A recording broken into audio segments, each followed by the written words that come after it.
Olá pessoal, tudo bem com vocês? Estamos iniciando mais um Pergunte e o Dr. Liberati responde. O tema de hoje é a medida provisória da liberdade econômica, né?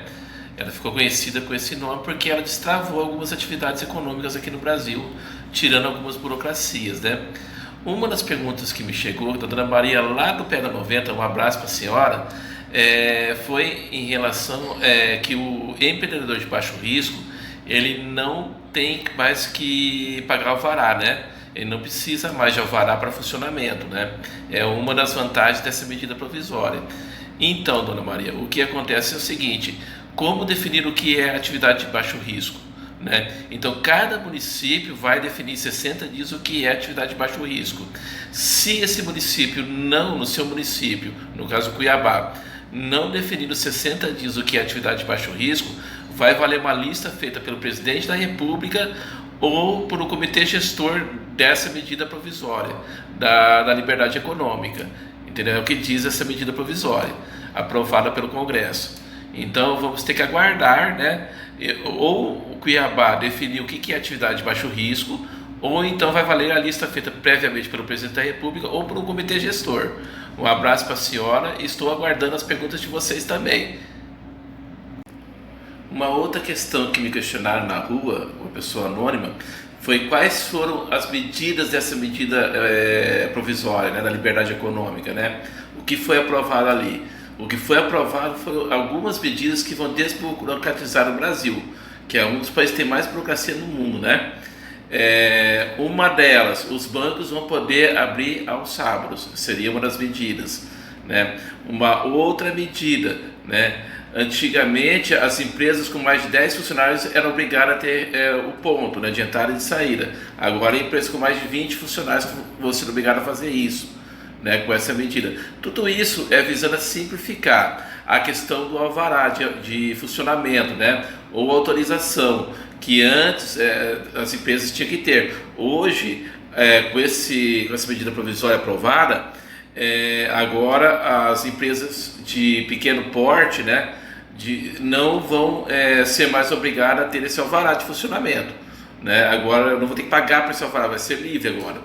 Então é justamente porque aquele pequeno que produz, né, aquele que às vezes que é o carro-chefe do Brasil, ele muitas vezes não conseguia se manter porque não tinha condições de pagar esse alvará, né? Aí hoje liberou desse alvará, né? E essa é uma das medidas.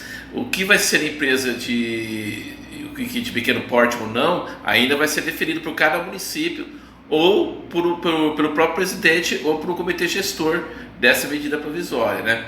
Então são algumas medidas que simplificam o empreendedorismo aqui no Brasil, né? E que é muito bem-vinda, né? E que deveria ter sido feita há muito mais tempo, né, e que veio algumas delas corroborar a reforma trabalhista feita há 2 anos, né?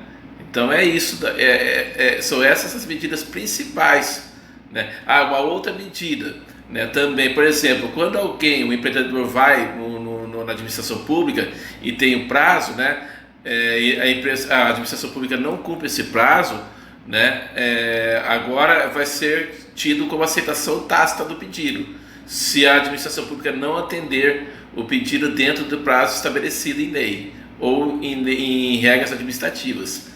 Então, a partir daí é como se fosse aceitação tácita do requerimento do empreendedor. É tudo isso para facilitar o empreendedorismo aqui no Brasil, que é muito difícil por causa dessa burocracia, da carga tributária, enfim, né? E são medidas muito bem-vindas para o país.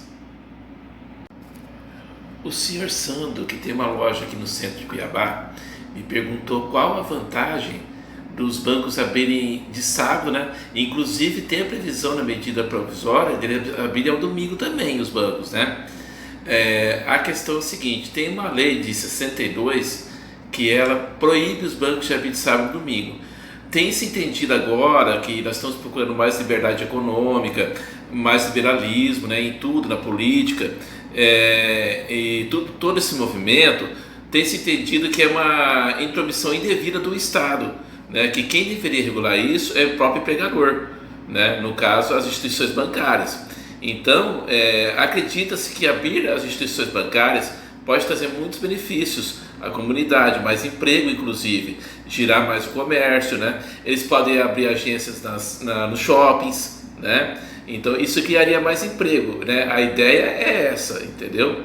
Então, e teria mais elementos para a sociedade trabalhar com as instituições bancárias nos fins de semana, né? Aí ficaria a critério do empreendedor abrir ou não no sábado e domingo. Lógico, ele tem que se adequar às leis trabalhistas se resolver abrir, né? No sábado e no domingo, conforme prevê a medida provisória. Certo, seu Sano? Um abraço para o senhor, muito obrigado pela pergunta.